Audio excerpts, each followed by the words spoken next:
Nagyszerű.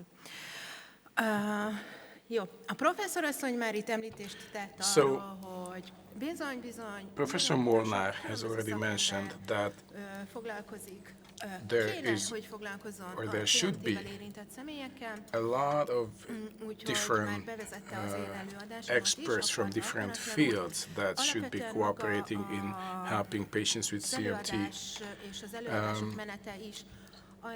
Now, this whole series of presentations aims exactly at that. We want to present how different experts from different fields of expertise and disciplines can contribute to the quality of life of CMT patients.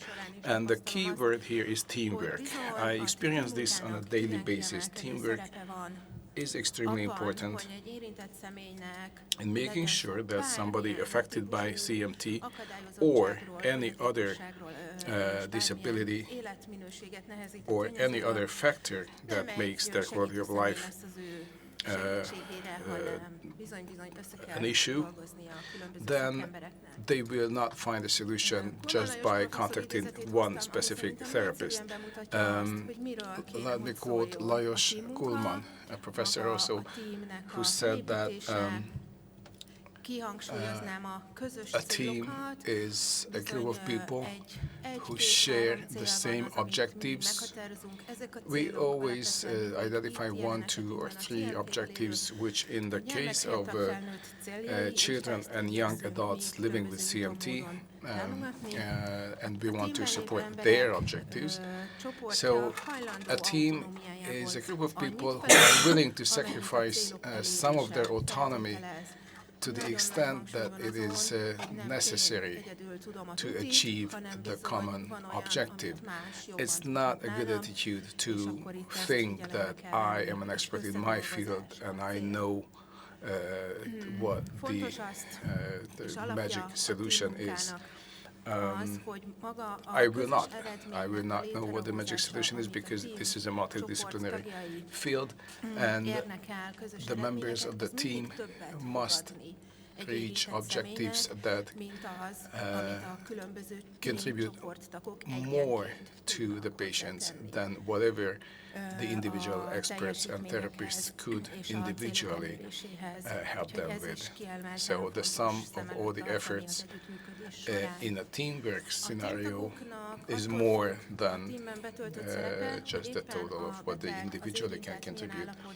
Now, of course, we always have to consider the current condition of whoever is living with CMT. If you have an operation, a corrective operation, then during the operation, obviously, the orthopedist and the anesthesiologist will have more of a role to play, but as soon as they start healing and go into the rehabilitation phase, what specific expert they need to support them will shift from the surgeon to the therapist and so on. And that means that your contribution as a member of a team will shift.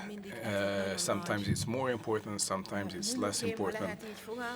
And one of my pet peeves is that, for example, the expert who is an expert in providing physical therapy and movement therapy should not start conversations about psychological issues because the team has a psychologist on it. So that's one of my pet peeves. We should know our boundaries. We should know our limitations professionally.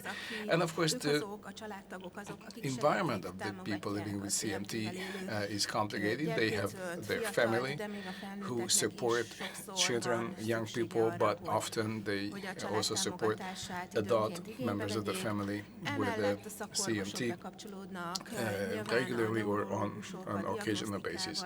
You have a whole host of specialists, neurologists, orthopedic surgeons, rehabilitation experts, and pulmonologists, and physical therapists and so on, because we know that CMT is not only affecting your motor system, it can easily affect your breathing, your pulmonary system, your speech, ability to speak, and actually even your hearing.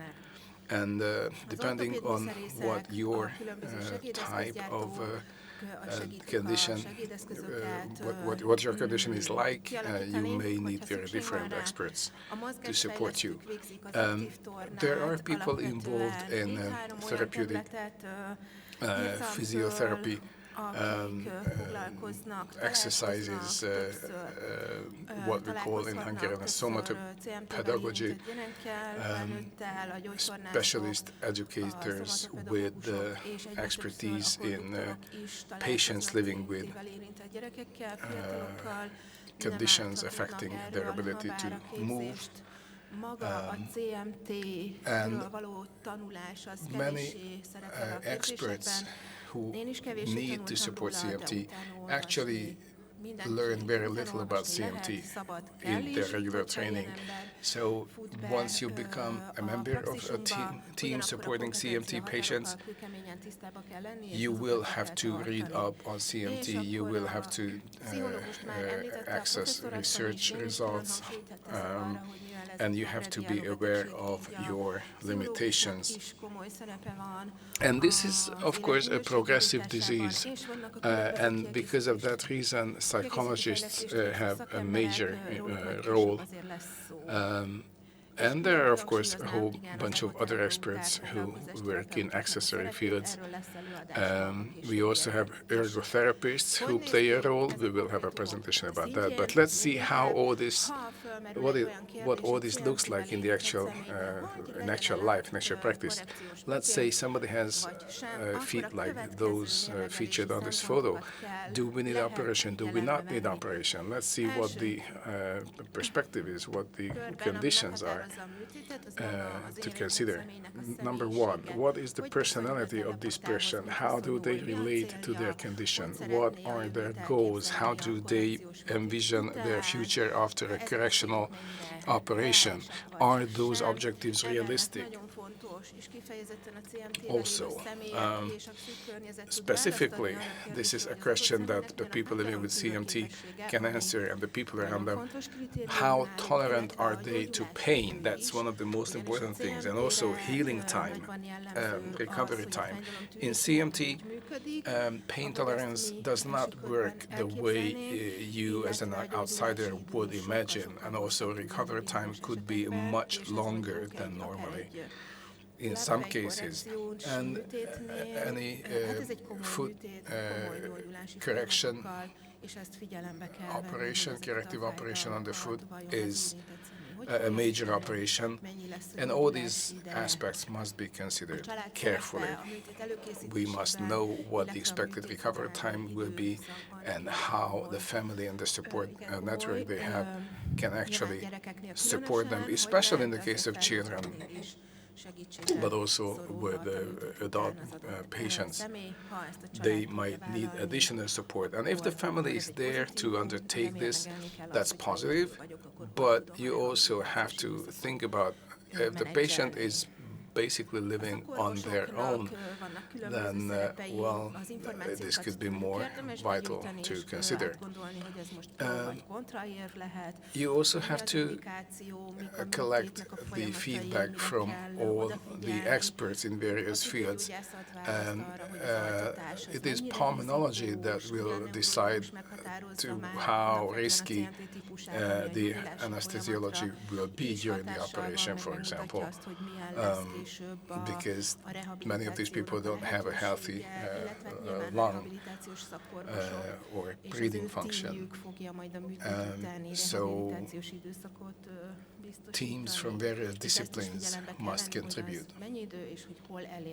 during to make sure that recovery time is spent adequately. Now, immediately post-operatively, the operation will be experienced by the patient as a loss because their originally low level of functionality gondolom azt, will hogy ezt deteriorate egyedül kell temporarily. egyszerűen neki And that's végigcsinálnia, ha something van that lehetősége, the individual should not have to és tackle majd on their bekapcsolódnak az own esmejlesztő without any szakemberek support. is, akik segítenek abban, And as the recovery hogy starts, illetve később az physiotherapists ortopédia will, részéről is szükséges, of course, a műtét után, hogy start milyen helping them, eszközökre van szükség. and Úgyhogy eventually ők tudnak konkrét válaszokat adni orthopedic egy-egy orthesis tímmunkánál, designers and arra, hogy mondjuk a technicians tímmunka will come során into the arra, hogy a picture műtét to egy ilyen esetben create the indikálta, custom avagy braces sem. and other equipment these people might need post-operatively